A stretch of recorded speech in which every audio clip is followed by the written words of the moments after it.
Hey everybody, I am here live with Cousin Scott. What's up, man? What's up, buddy? So we're doing something weird today. Weird and different and definitely not what you would expect on RetroRGB. We're speculating. That's the entire podcast. I normally hate that. I normally love being a nerd with data, but the goal of today is to watch a whole bunch of content on a bunch of different displays and discuss what we feel, at least for our test footage, is the better way to watch it. Now, the reason I want to do this podcast style is because we're just going to talk out a bunch of theories. There's going to be a lot of open-ended questions, but I also want to lay down the groundwork for an eventual video, which I just don't have the time to do, where I set up very good camera equipment and I learned how to shoot a projector screen with a camera so that we could see, So basically to try to recreate what we see with our eyes today. But I want a starting ground to do that. And I feel like this podcast might do it. Now, maybe we'll give a shot recording, maybe we won't. I think what we're probably the best way to do this is just to watch some footage and then come back and talk about what it is that we watched. And there's some questions that I want answered.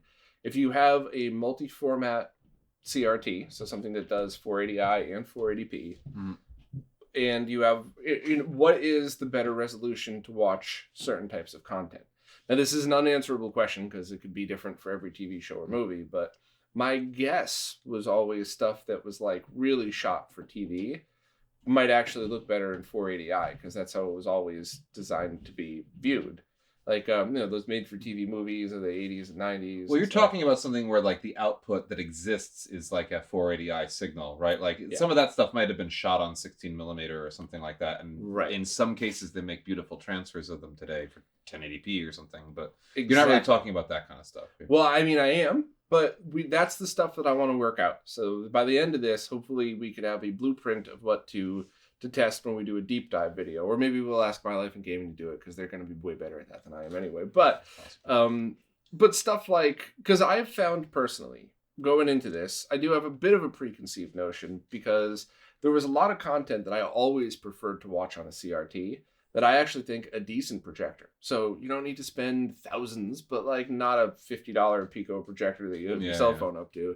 A decent projector, I feel like in many of these cases, I prefer. There are, of course, the times I prefer a CRT. I almost never prefer a VHS tape, but I think I found a scenario that I might.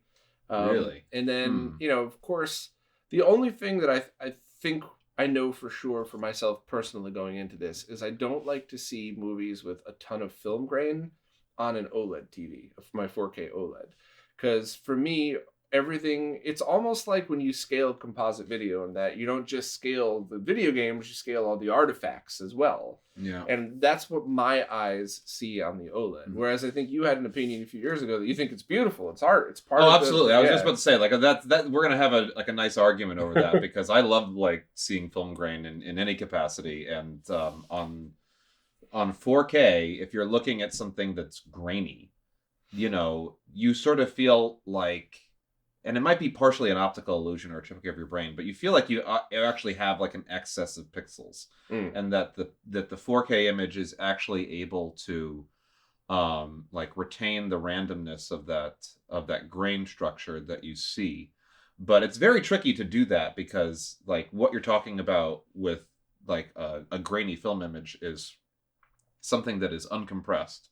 And that is a totally new frame on every frame. And you sort of lose that if it's not a completely uncompressed video, which everything is that we consume is compressed in some way. Yeah. So even those 4K grainy film artifacts you're not seeing the grain by itself. You're seeing it through the prism of the compression algorithm that the 4K video is producing. So right.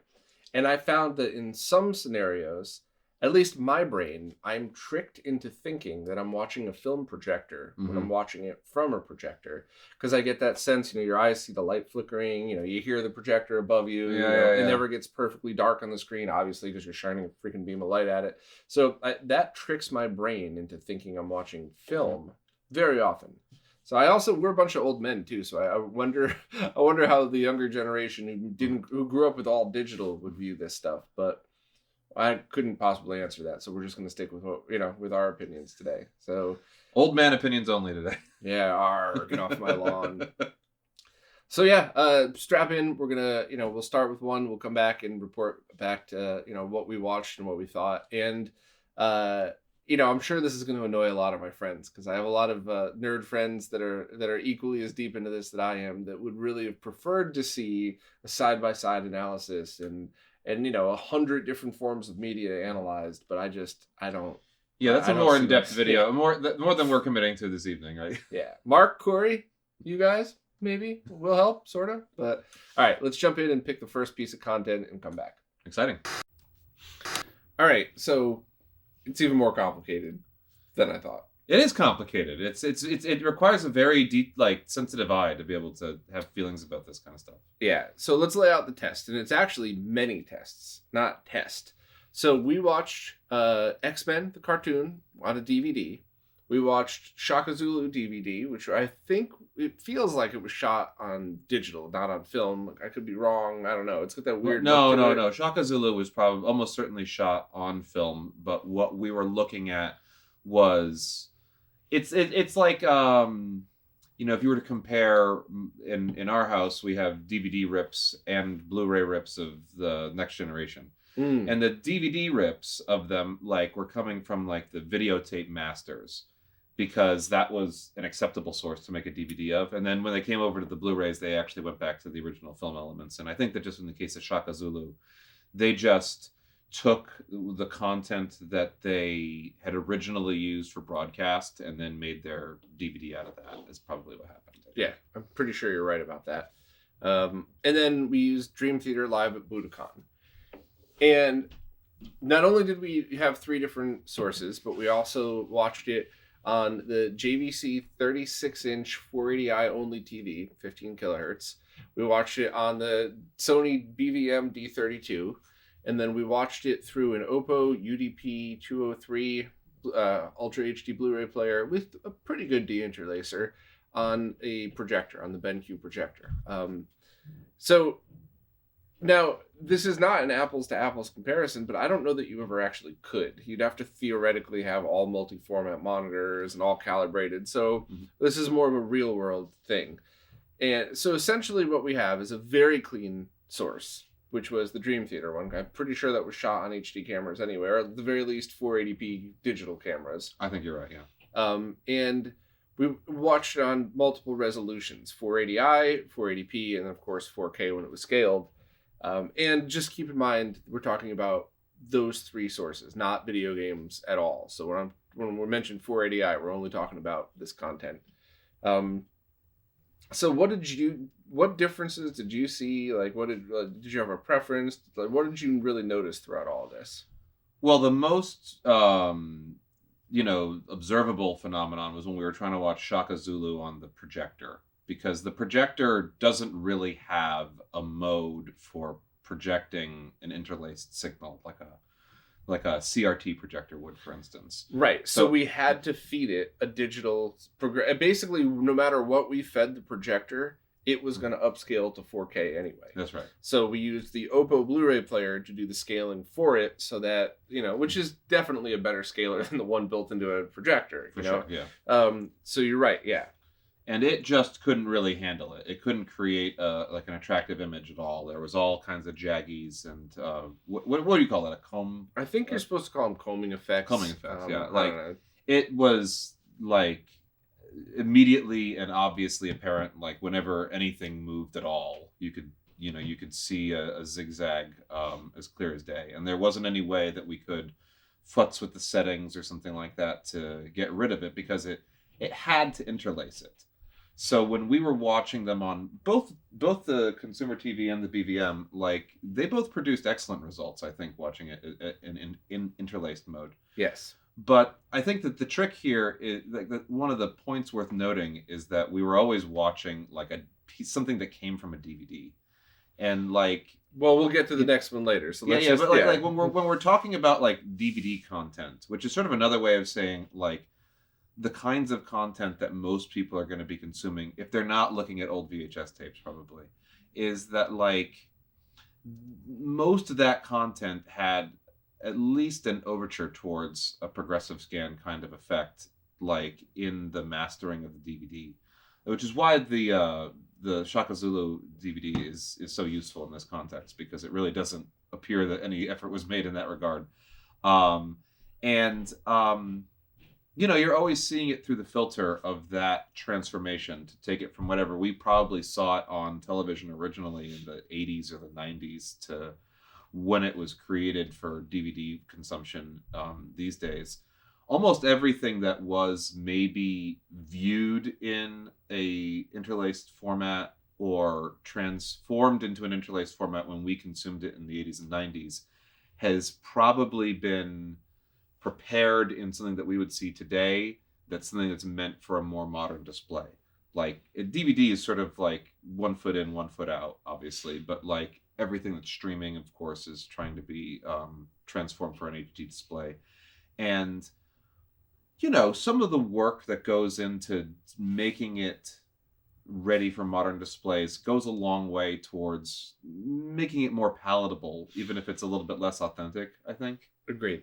And I mean, I was kind of going into it expecting that I was going to prefer the 480i look as opposed to the 480p on the PVM. I'm sorry, on the BVM, and I think I actually liked the 480p look a little bit better. And I think that it has a little bit less to do with the content so much as the way that the PS3 was sort of already ready to transform a DVD into something that's meant to be seen on a 480p signal. Yeah, so I should also clarify that those same discs we used, the PlayStation 3, the CECH A01, the original, with a HD Retrovision component video cable, and I could tell you for a fact that the deinterlacing on the PlayStation 3 is not as good as other things that we have here. Uh-huh. It just was an easiest way to do it. But I don't think the PS3's deinterlacing affected what I saw, which is unfair to say to you because you haven't seen the other methods yet. But after spending hours and hours doing this, I don't think it would have affected you either. We'll check later, because if we have time before you got to go, we might actually be able to do this too. But I think for me, the easiest one by far was the Dream Theater DVD, because that was clean content. I'm pretty positive that was not shot on film. That was shot digitally. I'm pretty sure it was shot in 480p, but or higher, and it was absolutely crystal clear on the BVM in 480p. Mm-hmm. Looked gorgeous. I saw more detail on the D32 than I did in the projector. Yep. But I like the projector better because it's a 90-inch projector versus a 32-inch widescreen. And nice and bright, too. It is a bright projector. We did obviously turn the lights off. But so I did not dislike it in 480i, though. Mm-hmm. It wasn't something that I saw and I was like, why the hell would I want to watch this crap? Like, I didn't, not at all. Like, if, for whatever reason, like, if you were somebody that said, I want to watch 1080p and up on my flat panel, and anything lower than that, I want to watch on my CRTs, even if it's 15 kilohertz, zero complaints with the clear one. But my favorite was definitely the projector. Even though there was no film noise, there was none of that weird. Yeah, it was the best way to watch the Dream Theater and the worst way to watch Shaka Zulu, probably, right? Yeah. So Shaka Zulu, that one, definitely a CRT. So now we're talking noisy, a noisy thing. And it was, when I say noisy, it wasn't even just like film noise and deinterlacing artifacts, but even as they were putting the title cards on, like the title was shaking because it was such a, it was not a very well shot and produced thing compared to what you see today. It wasn't a very well mastered DVD, I think is the right way to put it. We don't know. I think that like in its time, Shaka Zulu was probably shot on 16mm, and I think it was probably like for a TV movie, like about as good as a production was. Like there's cast of thousands in that movie. Like I think that I don't think that they went and skimped on like basic stuff like not making a like legible image. But when you watch our DVD here, it sort of feels that way.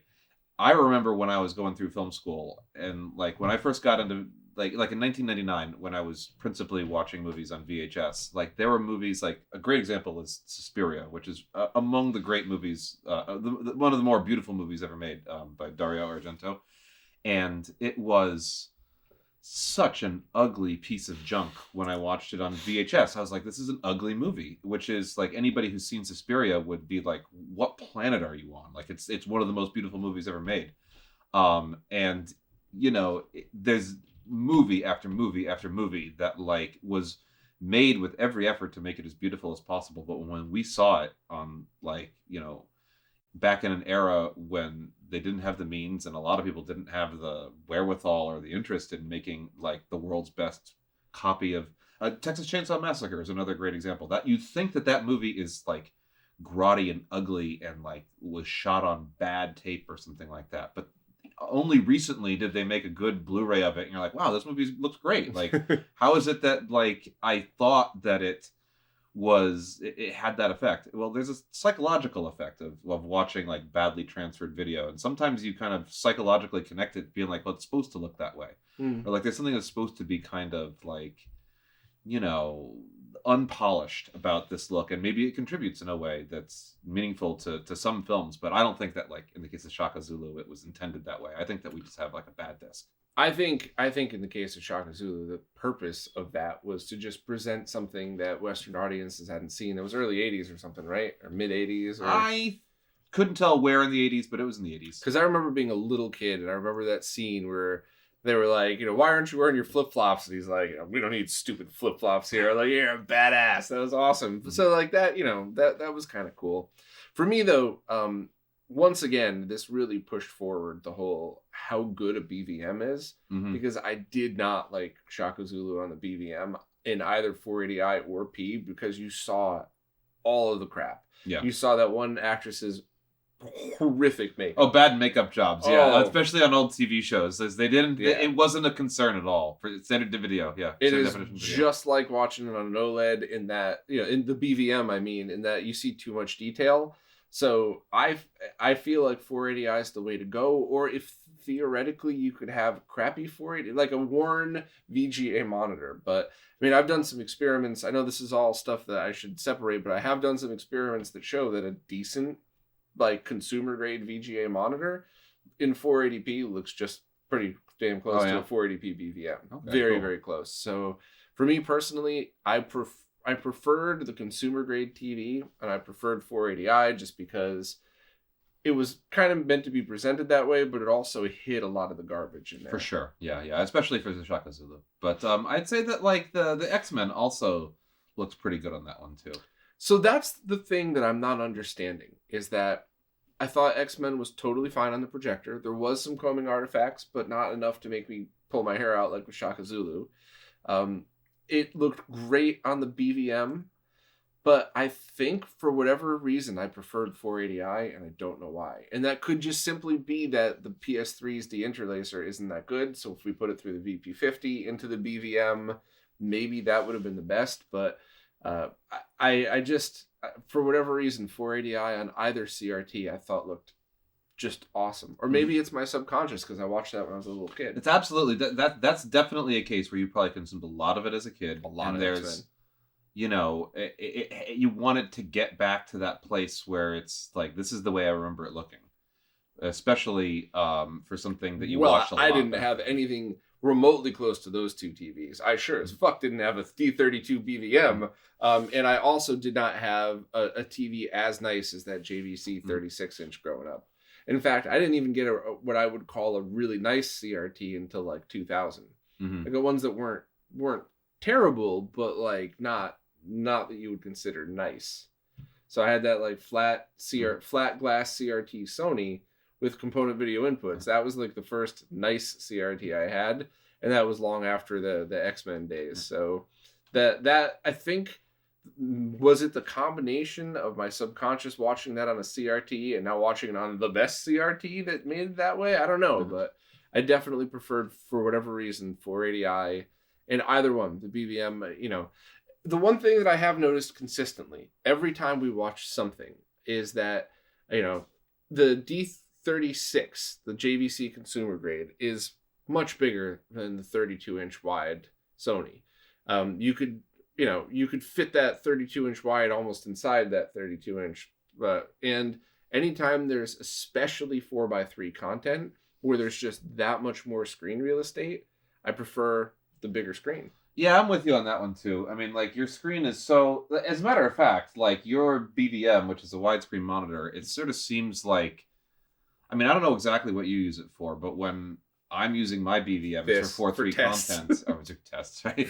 But for like it's mostly 4.3 content, and it's always a little disappointment that you don't get to use the whole screen, except in when you're more or less looking at like 480p content. Yeah. Well, I mean, this setup isn't finalized. Once I determine what my favorite things are, I have these wheel carts here. So not the D32, but like, for example, if this were a different test, I could easily grab the D20 or the 20L5, put it on that cart and just put it right in front of us.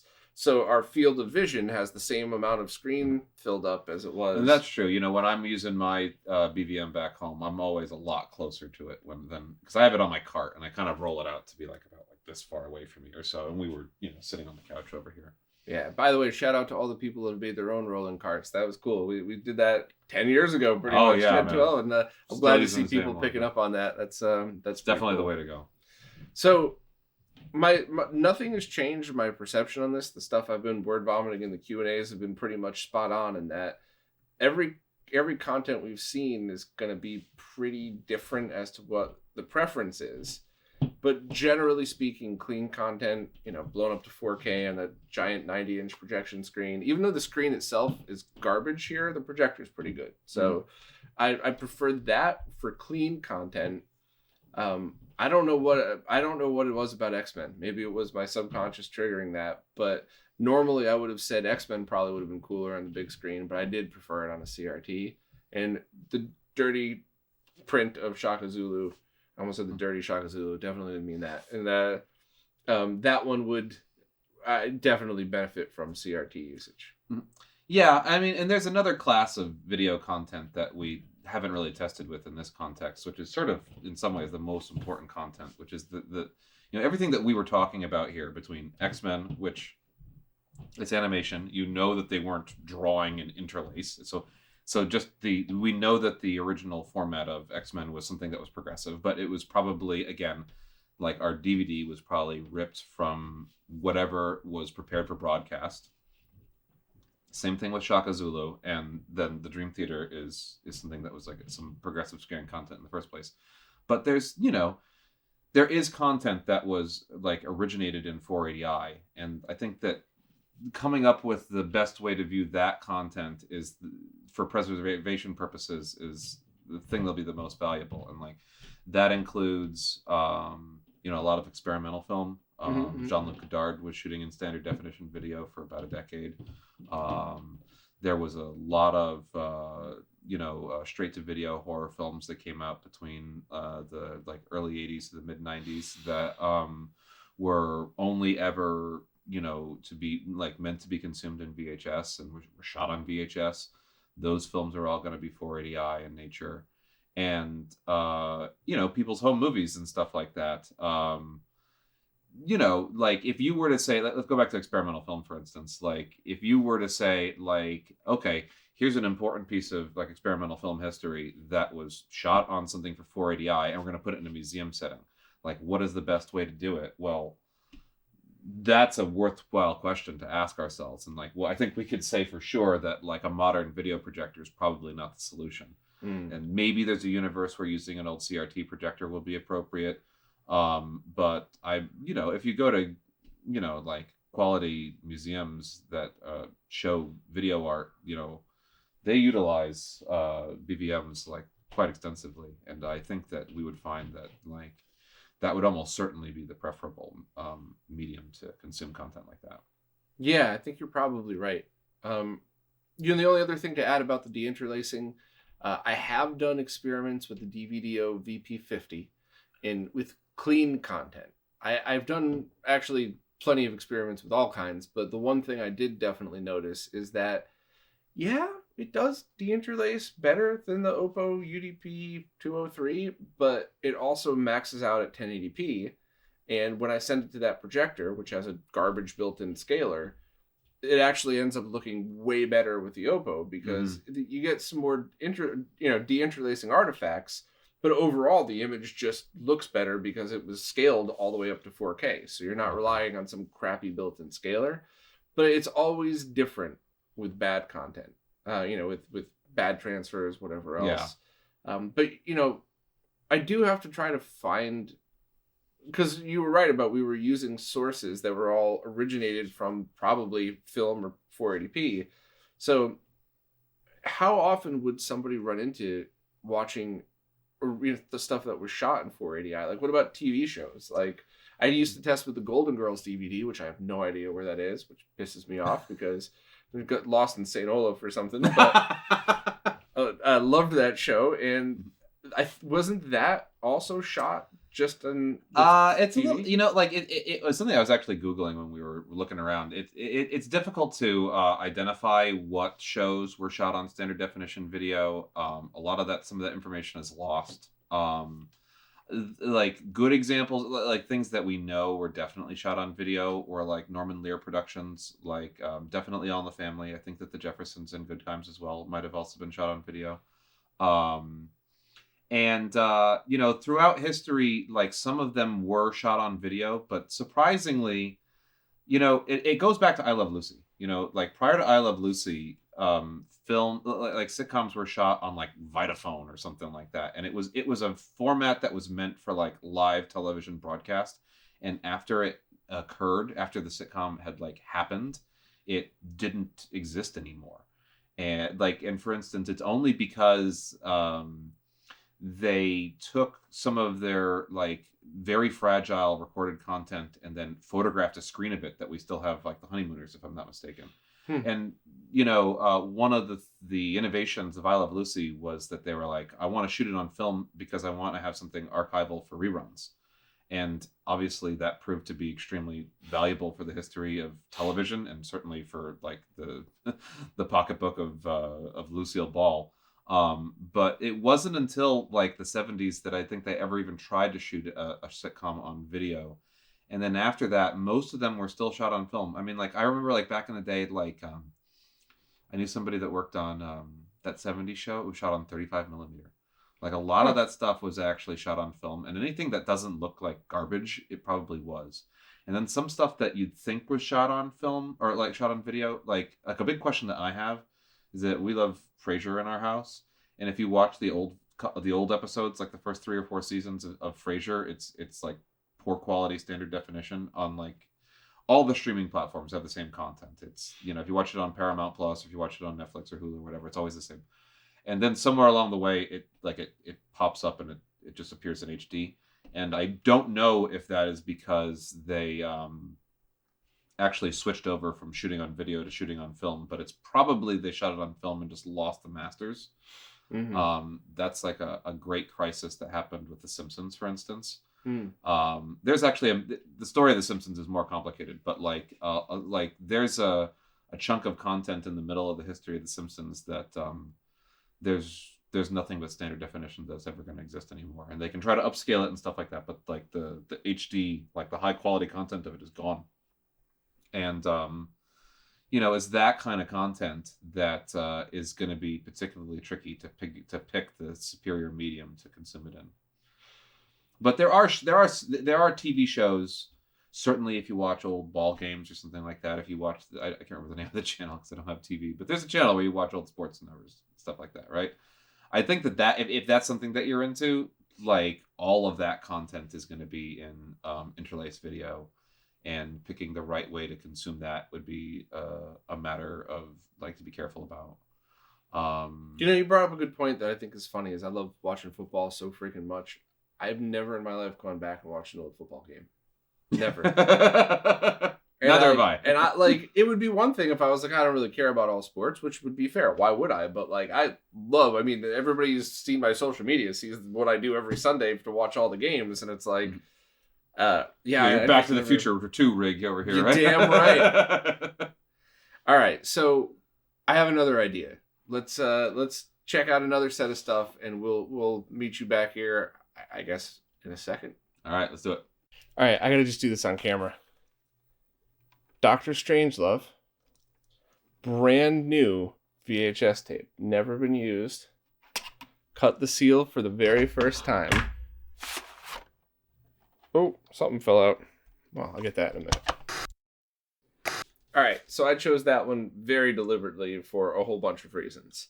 So I've talked a lot about how I always thought noisy old movies with lots of film grain on them look really great in a projector. You know, you fool your brain into thinking it's, you know, film and everything else. But that one specifically was really noisy. Lots and lots of film grain in black and white, and it was 4:3, mostly aspect ratio. It's not 4:3. It certainly was. It's square. No, it's not. It's like 1.7, I think. Squarer than 16:9, we could say. Okay, sure. And that's one that I just decided when I saw that originally, I saw it in Ultra HD, the 4K remaster on an OLED, and it looked terrible, which is such an awesome movie that I love so much, but it did not. All I saw was the noise. It brought it all out. And I saw it digitized and scaled. That experiment we just did. So we did the original VHS tape, brand new, on a JVC VCR. We did composite video, and we also did S video out to see the difference. And I think while it did look amazing on the projector, it kind of felt like I was at the movie theater. I think my favorite was the square CRT. Really? Fascinating. What about you? Yeah, no, I like the 4K. I mean, it's a Stanley Kubrick movie. It looks that way for a reason. Everything is there for a reason. It looks beautiful in the 4K. I mean, like I agree with you that you can observe the grain, but that doesn't pull me out at all. Like the exact opposite. It makes it a warmer and more inviting image to me. Like there's nothing about the quality of the image on the 4K that was unattractive to me. As a matter of fact, I forgot that this was sort of your premise going in. It's like, oh my God, it looks so fucking good. and of course you're like, oh God, I can't stand this. I can see the dots. Well, on the screen, so with the projector screen going down, just see in the background, anybody watching this on video, you know, yeah, I agree. The film grain made it look like we were watching a reel-to-reel film going through to do this. But just the fact that I was able to fill that 36-inch JVC completely without all of the terrible cropping or the terrible stretching or anything else, because you did crop, but even this, coincidentally, the scene behind us is a perfect example of if you crop a tiny bit off the left and right, not a big deal. Whereas if you cropped off the top and bottom, like they so often do with old TV shows and trying to force 16:9, that would look terrible. So I think, for me personally, and the one, we're running out of time here. I said at the beginning, this is going to be something that's just plants the roots for something else, of course, but I don't think I would ever watch a VHS tape like blown up on an OLED TV or something. I just think there would be so much extra noise involved in that. But I think this scenario of a more square-ish movie that is cut to fit, a 4:3 screen on a VHS tape where you get, you really get the actual warmth of it on that TV in composite video. I thought it looked amazing. I mean, I agree that the VHS is like an acceptable way to consume Doctor Strangelove. I mean, like it also is like a very high contrast movie. So the extra, variation in, from light to dark that you get, especially from, I mean, maybe not so much on the projector, but certainly just like 4K in general. And if we were watching it upstairs on your OLED, like that HDR would go a long way towards putting some information between white and black in so many of the shots that are in Doctor Strangelove. But when you watch Doctor Strangelove on like the old VHS or like just the old video transfers, I mean, like it's almost like you're watching like a lithographic kind of image where it's almost just, it's either black or it's white for like so much of the film. And that is an easy thing to translate to, to like a bad video format like VHS, I'm reminded of a video test that we ran a number of times where you came up with, somebody recommended a scene from Ratatouille where they're like by the water and it's kind of like a foggy night. And they're like, actually, this is a terrific thing to test your display on because the transmission from like the brighter part of the foggy scene to the darker part of this foggy scene is so subtle that you can really see the gradation of your video display if it can handle. It might have been Fudo. Even. It might have been Fudo that suggests that. If not, it's a 50-50 chance because he's always pushing us in the right direction with that stuff. like that's the kind of thing that would not translate well to a video format that like doesn't have the latitude for that kind of stuff, and maybe if the transfer wasn't so good. But Doctor Strangelove, on the other hand, like the contrast is part of the aesthetic, so it's generally like something that can hold up with like the bad video kind of a look, in my opinion. But the one thing I'm definitely consistently seeing, and this test, the ones we're doing today, all the ones I've ever done before, is that the way a CRT draws its image, the film grain blends directly into that. So you just, even on something as detailed as the BVM D32, I still don't see as much, whether it's actual film grain or whether there's interference from the transfer or whatever else, it blends in with the CRT a lot more. I would agree that your ability to like discern the random pattern is sort of minimized in the video display because it's sub pixel resolution at that level. Like there aren't sufficient pixels and there isn't sufficient like resolving power on that VHS tape to be able to really like render the video like that film grain very well. I'm reminded back in the day of I had a VHS tape of JFK when I was a kid. And, there's portions of JFK that are Was shot that one of the ones that we allegedly got from the bootleg guy in Bridgeport? No. I had a proper copy of JFK. Like a lot of JFK was shot on 8mm because it's JFK. Like they have all kinds of different film stocks in it, and they want to make it look like the Zapruder film, or they want to sort of like evoke that kind of look. So at like grainy Super 8, I remember when I was as a kid, I didn't even understand like what I was looking at really, and it was the first time I was introduced to the concept. And if you were doing something as grainy as that, like a fraction of the resolution of something like the 35mm that they captured Doctor Strangelove, like you can make out that there's grain structure when you're viewing it on like an old VHS tape. But that was the first time I even noticed that it existed, and I had I was just not cognizant of it as a concept. Obviously I was a kid at the same time, yeah. but the consumption format of like VHS like blended that stuff very naturally, and if you weren't looking for it, you wouldn't notice it. Whereas on the 4K, it does sort of jump out at you. There's no doubt about it. Yeah, my opinion. I've been getting a better understanding and hopefully slowly starting to get better at explaining this, but my opinion stayed pretty much the same in that anything with film grain on it, real film grain, not that crap that Netflix adds to their movies to try to make them look that's terrible. But I would argue that there's probably introducing like they put quote unquote film grain effects on lots of things that if it's done subtly enough, like you probably don't even notice it.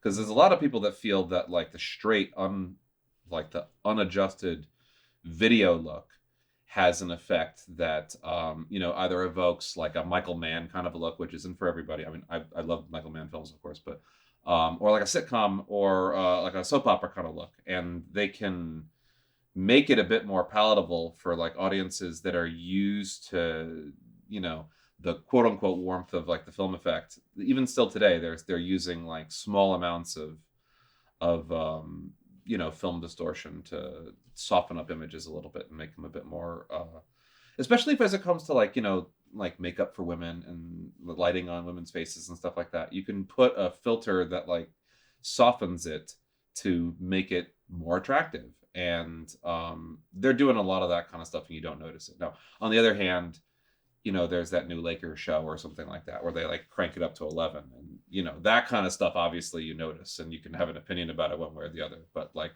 there's a lot of quote unquote like fake film grain effects that you don't always see. So I'll swing back to answer or to talk about that point later on, because you bring up a few good things, and one thing that we did not discuss here, and one thing that wasn't a separate test point, which is why this is going to be way more complicated than what we're doing today, is how much of shooting in 24 frames per second gives the cinematic look versus film grain. Because I would think that, a crystal clear, totally shot in 4K, HDR, Ultra HD video, but in 24 frames per second gives you that same feel. But you don't really need the film grain to feel like a movie. Where you're right, like when I watched The Hobbit with you in what was it, 120 or something? The Hobbit was in 48, but we In also watched 48. Gemini Man, which was at 120. Well, The Hobbit was interesting too because that was also in 3D, and it wasn't Gandalf ascending the mountain. It was Ian McKellen walking up a hill. Like it was too real. And for Gemini Man, it was also too real, but it also I felt with that one it was so extreme that they needed to shoot the movie differently. Which we're getting off topic. Well, so you know, let's like roll it back down. In that context, just to say 2 words on those films, which I have lots of opinions about them as well. You know, like our eyes are not used to that kind of look at all, and that goes like way, especially Gemini Man, goes way into the quote unquote like soap opera style look. But then on top of that, it proves that, you know, the special effect wasn't as photorealistic as Will Smith's actual face. And like whenever there was that CGI effigy of Will Smith on the screen, like at 120 frames a second in 3D, like it just really pulled you out of it. And then of course in The Hobbit, there's special effects every second that you're watching it, and it just makes it look chintzy and cheap. Whereas like the scrim of seeing it through, you know, the film look, like kind of distances you enough so that it blends in a little bit more. But back to your point about whether 24 is like gives it more of a film look. I mean, a lot of stuff is shot in 23:9:7, and then like that, and then it's like 29:9:7. Now, like, there's a difference. Like, I think a layperson would be able to tell the difference between something that's shot at like 60 frames a second or 59.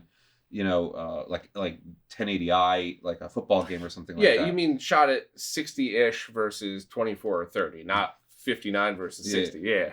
Like those kinds of looks are like legible and different, like at a glance. I personally don't think that like what it's worth saying that like when we're watching 24p on video displays, we're talking about you know, like drop frames in some cases, and I personally think that it is less of a severe difference than like the grain type of thing. Interesting. Because we've become pretty used to watching 24 frame per second or 23:9:7 type video content.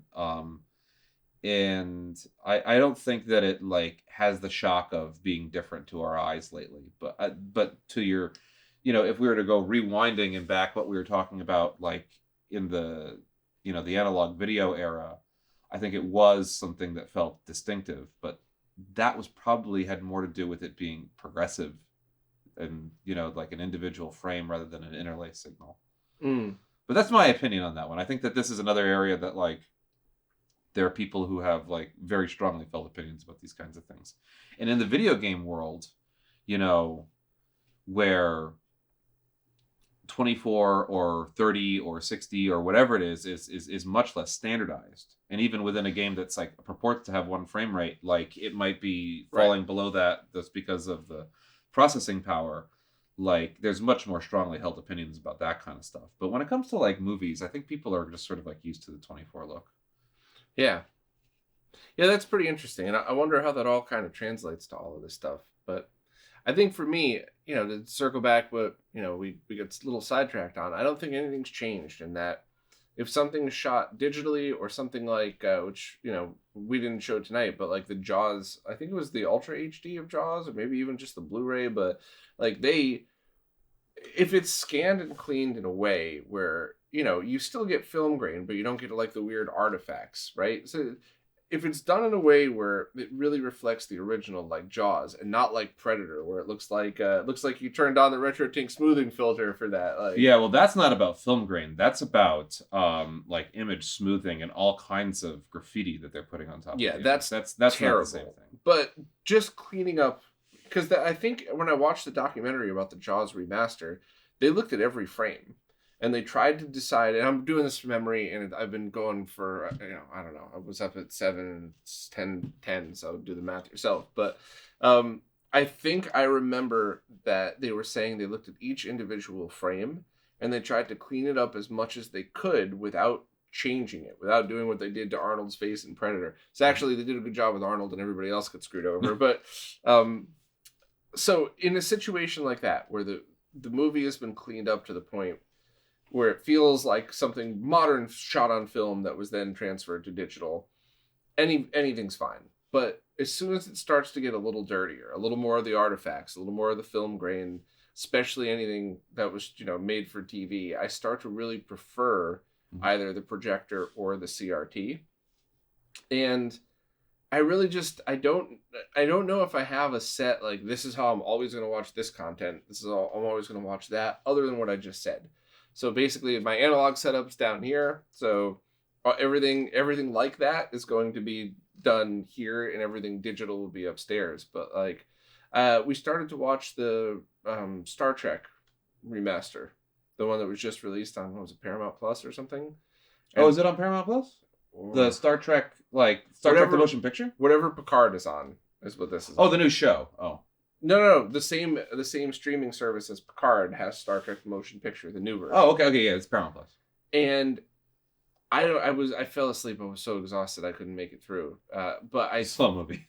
So, it wasn't just that too. It was, but I don't think I really minded it on the OLED so much. I think they really did do a good job cleaning it up and putting the extra effects. But for most everything else, I think. But you bring up an interesting case, because a lot of Star Trek. First off, the special effects supervisor for Star Trek the motion pictures, Gordon Willis, who who died in the last year and is really one of the titans of special effects. But on top of being just sort of a special effects wizard, he was like a madman who was trying to pursue large format, high frame rate films, and he wanted to release a film format that he was trying to shoot a feature on, that was going to be on 70 millimeter or 65 millimeter capture, and running at 48 frames a second. And as you can imagine, it ran into hiccups, and the beautiful dream never came to fruition. But generally speaking, when Gordon Willis was shooting films, like he cut his teeth on 2001: A Space Odyssey, which of course was shot on 70 millimeter. And all of the special effects content in Star Trek the motion picture was shot on 70 millimeter. So what you're talking about is a film with actually has a lot less grain than a film that was shot on 35 millimeters. I totally forgot all that about the 70 millimeter. You're totally right. Some and those 70 millimeter films just look next level on those 4Ks. I mean, 2001 and I don't think I've watched 2001 in 4K.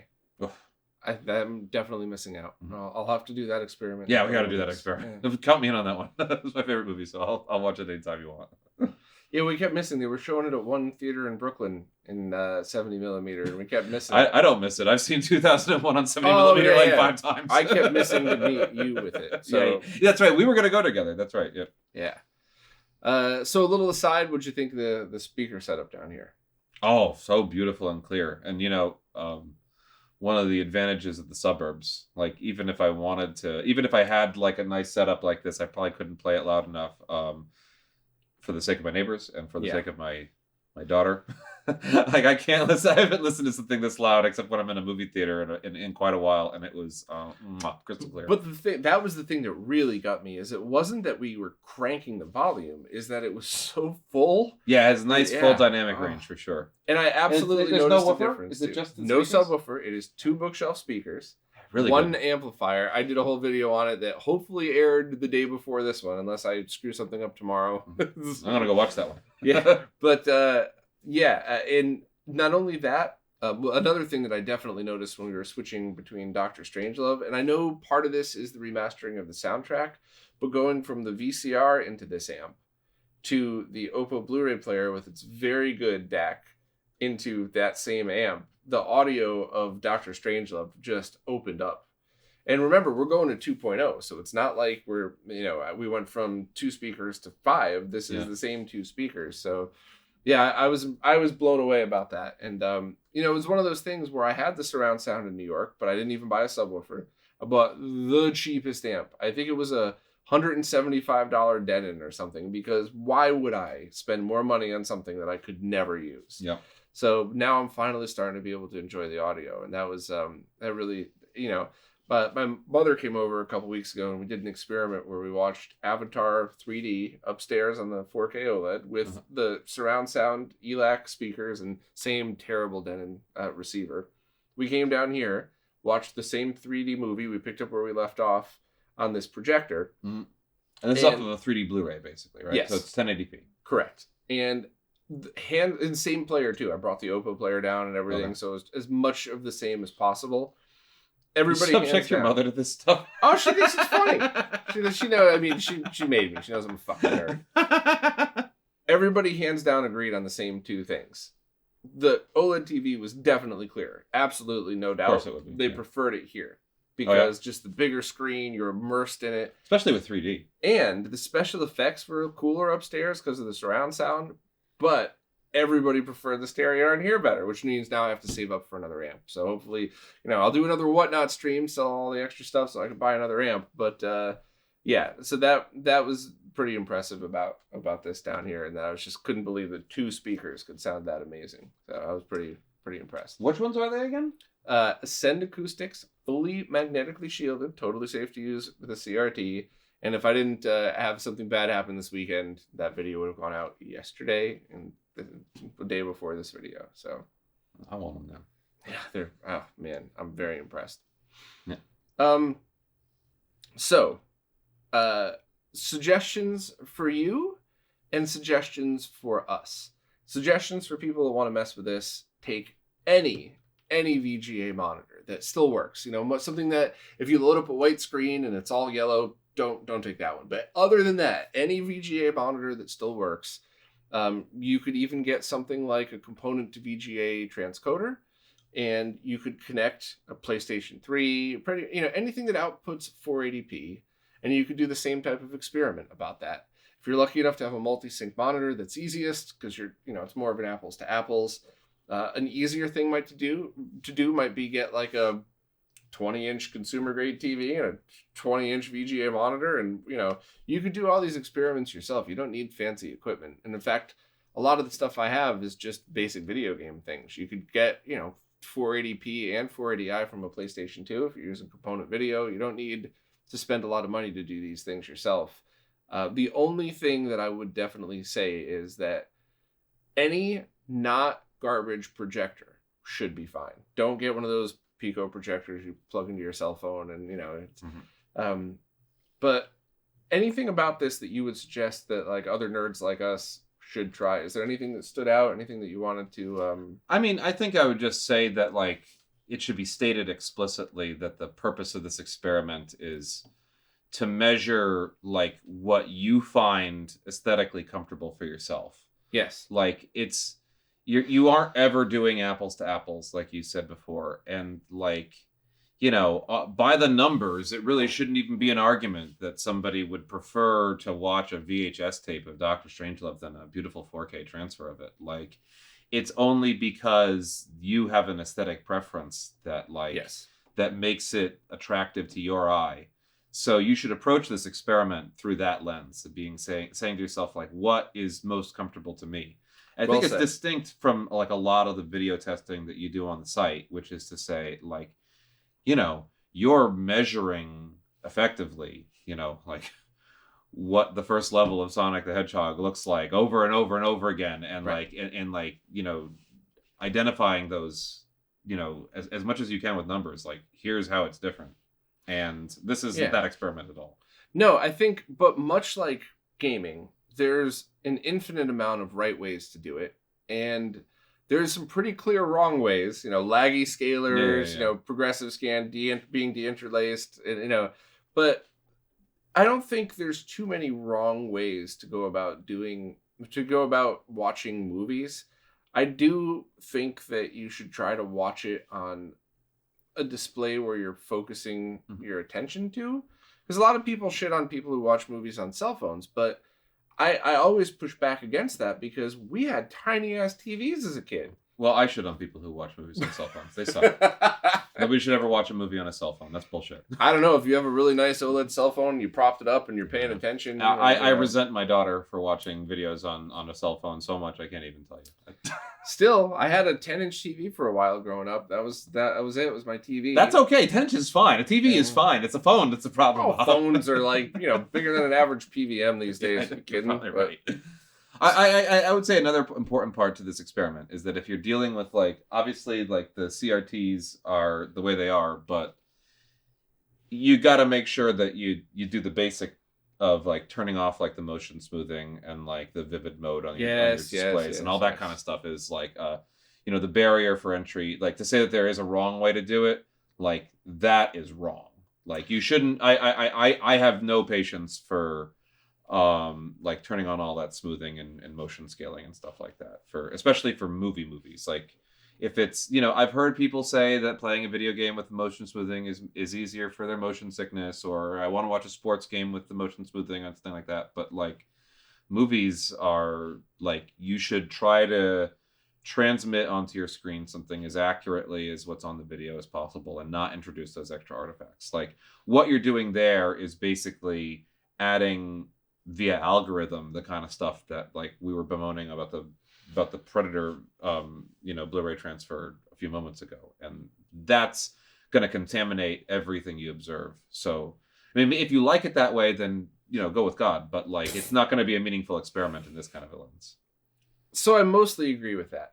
I did at one point see kind of a really shitty TV connected to an even shittier cable box.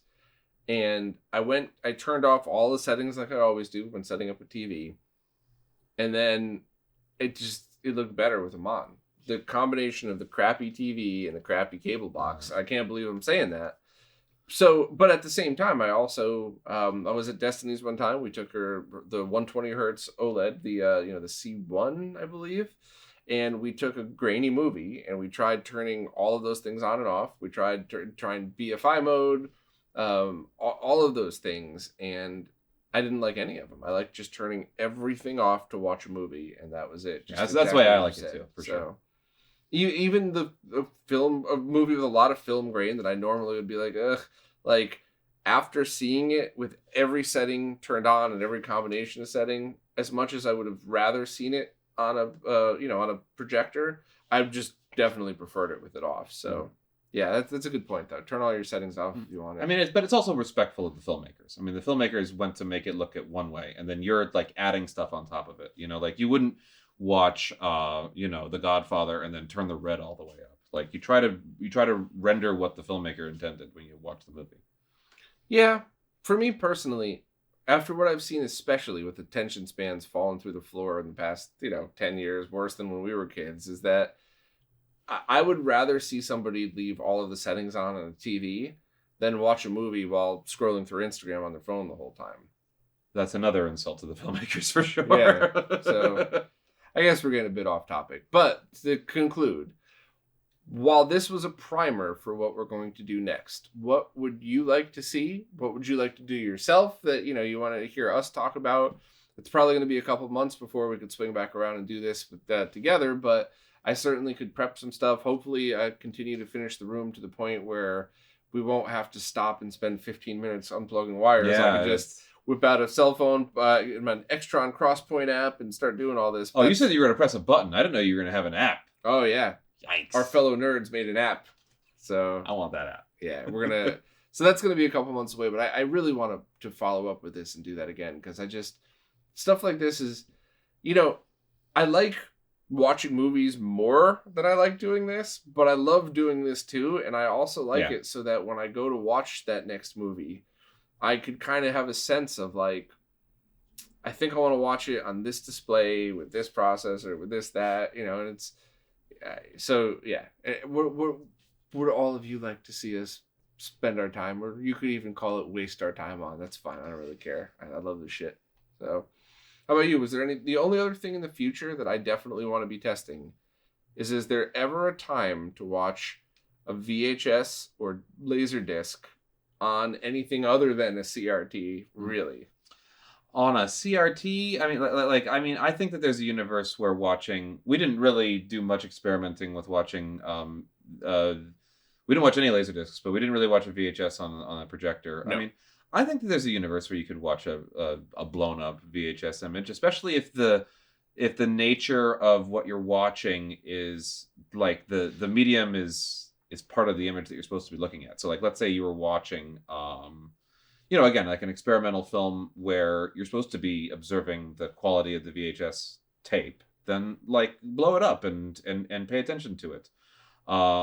If you were to watch like a horror film that was shot on VHS, like Redneck Zombies or something like that, then like see it the way it was intended and watch it on whatever size you're comfortable with. Just be mindful that it's going to magnify those kinds of effects. And as far as like Laserdisc is concerned, I think that like in both of these cases, you're probably going to be best served by watching them on CRTs. But like, especially as it pertains to this era, that's coming from an era when almost everything was shot on film and then telecened into a video format. And a lot of these pieces of content are like live and die by the quality of the transfer.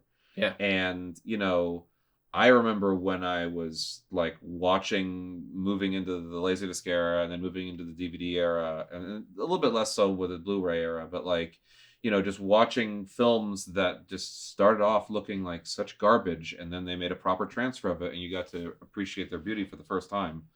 And, there are some movies that are off the beaten path that like, certainly like the Laserdisc looks better than the DVD.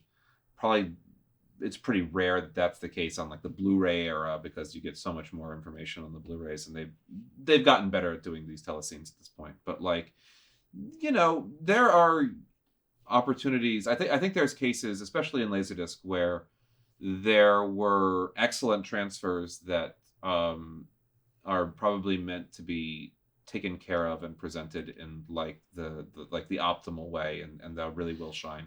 When we were watching some of the stuff on the VHS, like especially the X-Men and the Dream Theater, it reminded me of sort of like the last days when I was still in the standard definition world before I made the leap to HD. And back then I was watching on like a pretty good CRT. This is not including the Luva or anything like, but just like a regular CRT.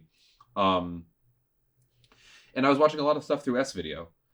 And a lot of it looked great. And I was sort of like a pain in the ass for a few years. I've been like, you don't need to get HDs. It's just overrated. It doesn't well, my TV looks great. I have no problem with watching stuff on my TV. And the truth of the matter is that like, I think we all kind of think back on the era and think of like the worst VHS tape that we watched as a kid that like had commercials, and like it was taped off of TV with rabbit ears or something like that through coaxial. And like, okay, some of that stuff looks pretty rotten. But like professionally transferred stuff, like a lot of it was like could produce like beautiful results, and I was reminded of that today. So there's stuff like that out there. Absolutely. One question I have for all of you awesome people watching: what are the movies out there like Doctor Strangelove that were square-ish, not 16:9, not 235, but on a more square aspect ratio, that have a lot of film grain? What are ones that you remember? Because, I always want to try to find an excuse to use a VHS player in my CRT, but just the other day I watched Sink the Bismarck because I just happened to stumble across a VHS tape for $1, so why not? And it was amazing. It was great, but I got about an hour and a half into it, and one of the main characters is yelling to nobody, and I went, oh, I bet you this was shot in widescreen, and now it's just cropped out. And I looked it up, and yes, I should have looked that one up. Perilous on like if you're watching those old VHS tapes for sure. They did a lot of pan and scan back then. Yeah, so that's not what I'm looking for. I'm looking for things like this, where if it was in a 4:3 aspect ratio, you're not really losing anything. Well, you should just go to any movie that was made before like 1950 that was shot on 4:3 an Academy aspect ratio. You could watch Citizen Kane or Casablanca or forgot about anything like that. Like you could watch Sunrise, or you could watch a Charlie Chaplin movie. Like all of that stuff will do a good job. Well, what are your favorites? Let me know in the comments, please, because I want to pick up a couple of VHS tapes with them. Now that I've been spending some time on Whatnot, there's some pretty good VHS sales people there that have like massive collections that they're thinning out. So that's pretty cool. Oh, cool. All right. Well, thank you, Scott, for doing this. It's always fun. Wish we lived closer so we could do this on a regular basis. I do but too, you buddy. know how it is. Even when you were in Brooklyn, you still felt like you were in Mars because it was Yeah, 2 hours. I do live on Mars. Yeah, but anyway, thank you all for watching as always. Thank you, Scott, and we'll see you next time. See you guys.